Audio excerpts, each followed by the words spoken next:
కోట్లి, బహ్వాల్పూర్ ప్రాంతాలకి సంబంధించినటువంటి ఇష్యూతో బిగినయి ఇప్పుడు భారత మెరుపుదాడుల్లో ఉగ్రవాద శిబిరాలు ధ్వంసమైన భారత దాడుల్ని పాకిస్తాన్ సైన్యం ధృవీకరించింది. అదే సందర్భంలో భారత్ దాడుల తర్వాత పాకిస్తాన్ సైన్యం కాల్పులు గత 12 రోజుల నుంచి అది చేస్తూ వస్తుంది.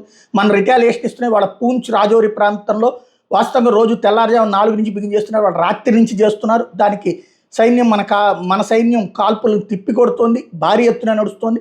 అర్ధరాత్రి 1:40 వాస్తవంగా రోజు నేను ఈ 4-5 రోజుల నుంచి కూడా వెతుకుతున్నా, కానీ ఇవాళ ఏది 12:30 దాకా మేలుకున్నా మళ్ళీ కరెక్ట్గా 4ంటికి మేలుకు వచ్చింది. కరెక్ట్గా ఆ టైంకి అయిపోయింది ఆల్రెడీ అటాక్ అన్నటువంటిది. 1:44 అటాక్ చేసింది. పిఓకేలను 9 ప్రాంతాల భారత సైన్యం దాడులు చేస్తేనే ఉగ్రవాద స్థావరాలు టార్గెట్గా ఆర్మీ మెరుపు దాడులు చేసిందని చెప్పి భారత హోంశాఖ కూడా ధృవీకరించి 9 బేస్ క్యాంపుల మీద దాడి చేసింది ఇండియన్ ఆర్మీ అన్నటువంటి విషయాన్ని, అదే సందర్భంలో భారత మెరుపు దాడుల్లో ఉగ్రవాద శిబిరాలు ధ్వంసమైనాయి అన్నటువంటి విషయాన్ని ప్రకటించింది, అధికారికంగా ప్రకటించింది. ఉగ్రవాదుల స్థావరాల లక్ష్యంగా ఆపరేషన్ సింధూర్ జరిగింది అన్నటువంటి విషయాన్ని చెప్పుకొచ్చింది. మొత్తం 9 ప్రాంతాలను టార్గెట్ చేశామన్నటువంటిది చెప్పుకొచ్చింది.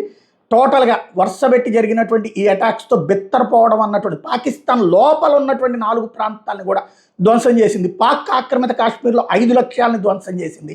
ఇది కీలకమైనటువంటి అంశం. ముజఫరాబాద్, కోట్లి, బింబార్, గుల్పూర్, మురిడ్కే ప్రాంతాలతో పాటుగా బహవాల్పూర్, సియాల్కోట్, చాకమ్రు లక్ష్యాలుగా దాడులు జరిగినాయి. ఆ ప్రాంతాల్లో ఉన్నటువంటి ఉగ్రవాద శిబిరాల మీద త్రివిధ దళాలు సమన్వయంతో జరిగింది. ఇది ఆర్మీ, ఎయిర్ ఫోర్స్, నేవీ ముగ్గురు కూడా ఓ పక్కన అన్నీ కూడా అలర్ట్గా పనిచేస్తున్నాయి ఇప్పుడు.